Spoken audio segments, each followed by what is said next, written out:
Good morning children. Kusum ma'am की online class में आपका स्वागत है। प्यारे बच्चों, आज हम 5th क्लास के विषय परिवेश अध्ययन की पुस्तक झरोखा का पाठ 16 है, अन्य की डायरी का पेज नंबर 132 और उससे आगे के पेजेस अच्छी तरह से पढ़ेंगे और साथ ही इसमें आए हुए सभी क्वेश्चंस के आंसर भी लिखना सीखेंगे। तो देखिए, आज की वीडियो शुरू होती है जून 2012 लेह, जम्मू और कश्मीर। यहाँ पर अन्या ने अपनी एक डायरी बना रखी है और उसमें डायरी में उसने जो जो लिखा है वो पढ़ के सुना रही है हमें। तो अब आज इस वीडियो में हम जम्मू और कश्मीर के लेह नामक स्थान के बारे में पढ़ेंगे। ये वो कहती है कि आज मैं आ पहुंची हूं एक और रेगिस्तान में, लेह का सूखा, समतल और ठंडा रेगिस्तान। यहाँ भी बारिश बहुत कम होती है, पर लगभग 5000 मीटर की ऊंचाई पर होने के कारण ठंड बहुत है। इतनी ऊंचाई के कारण शुरू में सांस लेने में थोड़ी मुश्किल हुई, माँ को तो चक्कर ही आ गए। फिर धीरे धीरे ऐसी हवा में सांस लेने की आदत पड़ गई। अब आगे है पेज नंबर 133। यहाँ के ज्यादातर घर 2 मंजिला हैं। सभी घर पत्थर, लकड़ी और मिट्टी से बने हुए हैं। मैंने देखा कि घर की निचली मंजिलों पर लोगों ने अपने जानवर बांधे हुए हैं और जरूरी सामान रखा हुआ है, और ऊपर की मंजिल पर वे स्वयं रहते हैं। सर्दियों में ये लोग जानवरों के साथ निचली मंजिल पर ही रहते हैं। मोटी दीवारें, लकड़ी के फर्श और छतें यहाँ के लोगों को ठंड से बचाते हैं। लेह के घरों की छतें समतल हैं। इन छतों की एक बात मुझे बहुत अनोखी लगी। लगभग सभी घरों की छतों पर गर्मी की धूप में फल, सब्जियां व उपले सूखने के लिए रखे हैं। इन्हें ये लोग सर्दियों में इस्तेमाल करेंगे जब फल सब्जी आसानी से नहीं मिलेंगे। तो आ गया बच्चों समझ में यहाँ के लोगों के घर के बारे में। ये कहती है आन्या कि ये भी एक रेगिस्तान की जैसा ही है। यहाँ पर भी काफी जो है लेह जो है वो सूखा, समतल और ठंडा रेगिस्तान है ये, और यहाँ बारिश बहुत कम होती है। और लोग जो हैं कहाँ रहते हैं? 2 मंजिला उनके घर है और वो जो है दूसरी मंजिल पर रहते हैं। और नीचे जो है, नीचे उनके पशु रहते हैं या फिर किसी सामान को रखते हैं। और अन्ना ने क्या कहा है? वो कहती है कि मोटी दीवारें, लकड़ी के फर्श और छतें जो है यहाँ के लोगों को ठंड से बचाते हैं। और यहाँ के लोग जो है अपनी घरों की छतों पर गर्मी में फल सब्जियां सूखने के लिए रख देते हैं और उन फल सब्जियों का इस्तेमाल सर्दियों में करते हैं वो। आगे देखो, सोचो और लिखो। तुम अपने घर की छत का इस्तेमाल किन किन कामों के लिए करते हो? तो देखो बच्चों, हम कपड़े सुखाने के लिए करते हैं, है ना, खेलने के लिए भी और सोने के लिए भी। आगे है, क्या तुम भी कभी किसी पहाड़ी इलाके में गए हो? यदि हाँ तो कहाँ? तो बच्चों, इसका तो जवाब आपको खुद देना है। आपको बताना है कि क्या कहीं पहाड़ी इलाके में गए हो। अगर गए हो तो आपको लिखना है हाँ, और फिर जगह कहाँ गए हो उस जगह का नाम भी लिखना है। अगर नहीं गए तो यहाँ पर लिख देना नहीं। आगे है, क्या तुम्हें वहां पहुंचने में कोई परेशानी हुई? तो ये भी बात बतानी है बच्चों। अगर आप गए हो तो अगर कुछ परेशानी आई है आपको तो यहाँ जरूर लिख देना। आगे है, चर्चा करो। ये चर्चा करने के क्वेश्चन है। अन्य पहाड़ी क्षेत्रों में घरों की तरह लेह के घरों की छतें ढलवा क्यों नहीं बनाई जाती? तो देखिए बच्चों, जिस तरह से पहाड़ी क्षेत्रों में सभी घरों की छतें ढलवा होती है, लेकिन यहाँ के घरों की क्यों नहीं बनती पता है? लेह एक मरुस्थलीय क्षेत्र है।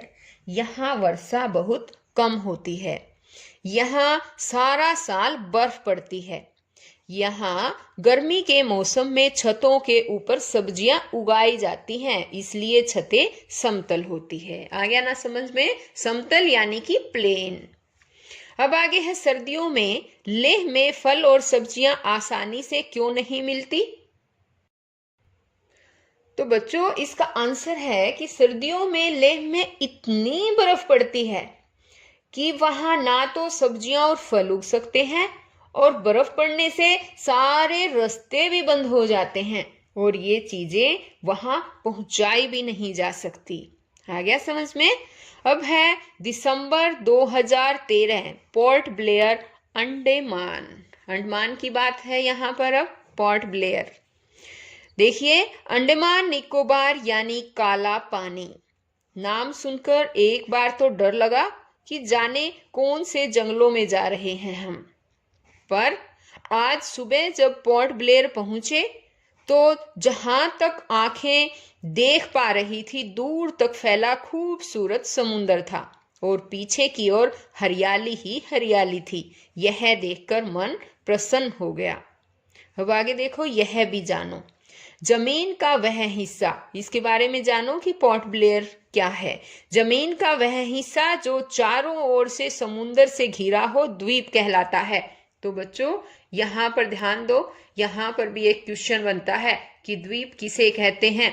तो द्वीप जमीन का एक ऐसा हिस्सा होता है जो चारों ओर से समुंदर से घिरा हुआ हो, उसे द्वीप कहते हैं। अंडमान निकोबार भारत के दक्षिण पूर्व में बंगाल की खाड़ी में स्थित एक द्वीप समूह है। इस समूह में छोटे बड़े कुल 254 द्वीप है, यानी 254 द्वीप हैं। आगे है कि घर से चलते समय नाश्ते के लिए बहुत सा सूखा खाना भी पैक किया था। सोचा था पता नहीं वहां खाने के लिए मनपसंद कुछ मिलेगा भी या नहीं, पर यहां आकर देखा कि पोर्ट ब्लेयर में दुकानें आधुनिक सामान से भरी थी। देखकर लगा कि अपने ही देश के इस खूबसूरत हिस्से को मैं अभी तक क्यों नहीं देख पाई। पर मेरी मंजिल थी निकोबार का एक अनजाना सा द्वीप चावड़ा। स्टीमर से चावड़ा जाते समय दोपहर खिल उठी थी। स्टीमर के चावड़ा पहुंचने से पहले ही हमें कतारों में लगे नारियल के अनेक पेड़ दिखने लगे थे। किनारे से थोड़ा आगे जाने पर सूखी मिट्टी पर बनी थी निकोबारी लोगों की बस्ती। वहां ज्यादातर झोपड़े लंबे चौड़े और 2 मंजिला थे। ये समुद्र तट से दूर 5-7 फुट ऊंची लकड़ी की बल्लियों पर बनाए गए थे। सभी झोपड़े सुपारी के पेड़ की लकड़ियों, बांस, नारियल के पत्तों, बैंत, घास आदि से बने थे। झोपड़ों का गोल आकार व गुंबदाकार छतें इन्हें अनोखा रूप दे रही थी। इन झोपड़ों की एक और विशेषता थी, हर घर के नीचे का बरामदानुमा स्थान। यह स्थान पालतू पशु पक्षियों के लिए इस्तेमाल किया जा रहा था। जमीन से झोपड़े के दरवाजे तक जाने के लिए बांस की लंबी सीढ़ी लगी थी। थोड़ी दूरी पर आयताकार व अपेक्षाकृत कुछ बड़े घर भी बने थे। ये इस द्वीप के कुछ धनी परिवारों के घर थे। चावड़ा की खूबसूरती देखते देखते शाम हो चली थी। समय था वापस लौटने का। द्वीप के लोगों ने भी झोपड़ों के अंदर जाने के लिए बाहर लगी सीढ़ियां ऊपर खींच ली थी, मानो संकेत दे दिया हो अब शोर ना करें, यहाँ के निवासी सो गए हैं। आगे देखिए, चर्चा करो। इस पर कुछ क्वेश्चन दिए गए हैं। क्या आपने अपने आसपास आर्थिक आधार पर बटे घर देखे हैं? ऐसा क्यों होता है? तो बताओ बच्चों, आर्थिक आधार पर का क्या मतलब है पता है? आर्थिक यानी अर्थ होता है धन, दौलत, पैसा।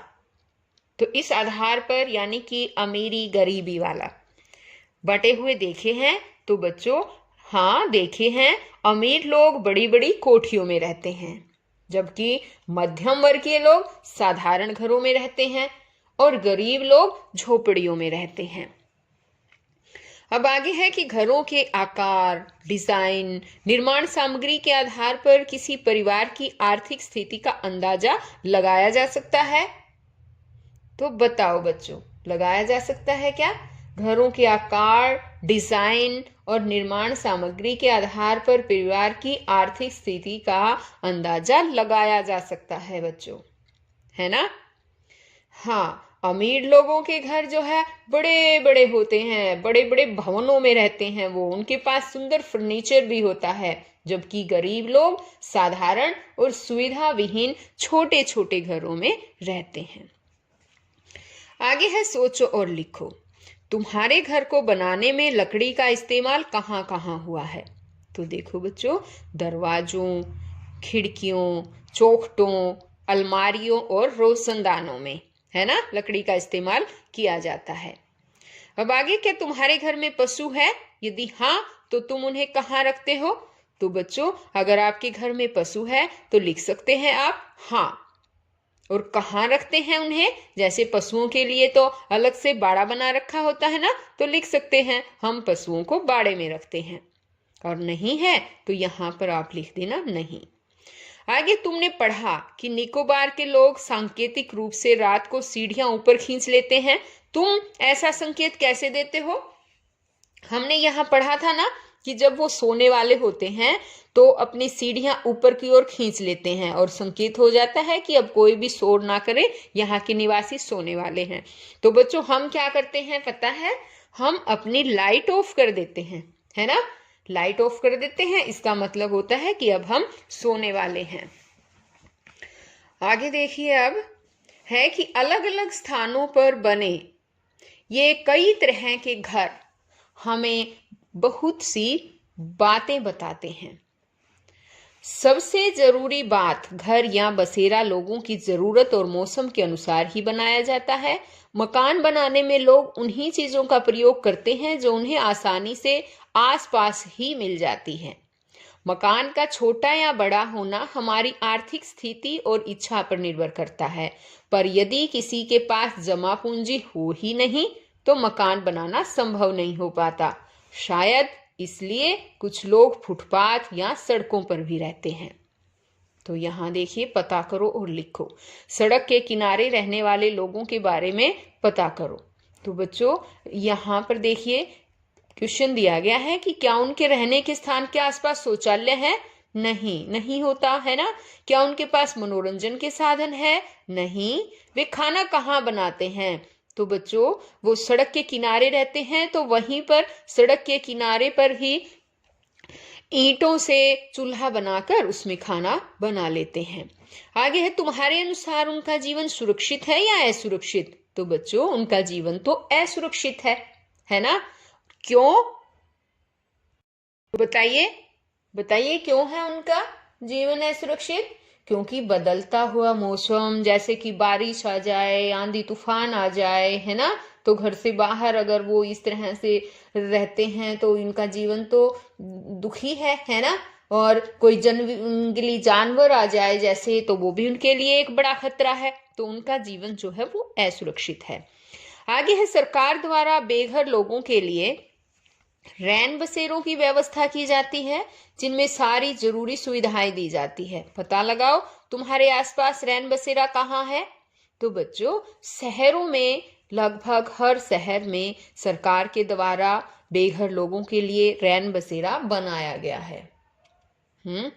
आगे है, क्या लोग रैन बसेरों का उपयोग कर पा रहे हैं? तो हाँ, लोग रैन बसेरों का प्रयोग कर पा रहे हैं, वहां रहते भी हैं और जो भी उनकी सुविधाएं हैं वो भी लेते हैं। यदि तुम थोड़ा और सोचोगे तो जानोगे कि उपलब्ध जमीन के आधार पर भी मकान छोटे या बड़े हो सकते हैं। इसलिए प्राय गांव में मकान बड़े और शहरों में छोटे होते हैं। दिल्ली, मुंबई, कोलकाता, चेन्नई जैसे महानगरों में तो उपलब्ध जमीन और भी कम होती है, इसलिए वहां ज्यादातर बहुमंजिलीय इमारतें बनाई जाती है। एक आखिरी बात, घर कैसा भी हो, छोटा या बड़ा, कच्चा या पक्का, अपना घर सभी को बहुत प्यारा होता है। आपको भी अपना घर अच्छा लगता है ना? लगता है ना बच्चों? अपना घर चाहे कैसा भी हो, भाई अपना घर तो अपना घर है, हमें वही प्यारा लगता है और उसी में हम रहना चाहते हैं। आगे है, आओ ये भी करें, मिलान करो। तो बच्चों यहाँ पर हमें मिलान करना है। देखिए, लकड़ी की बल्लियों पर बने घर।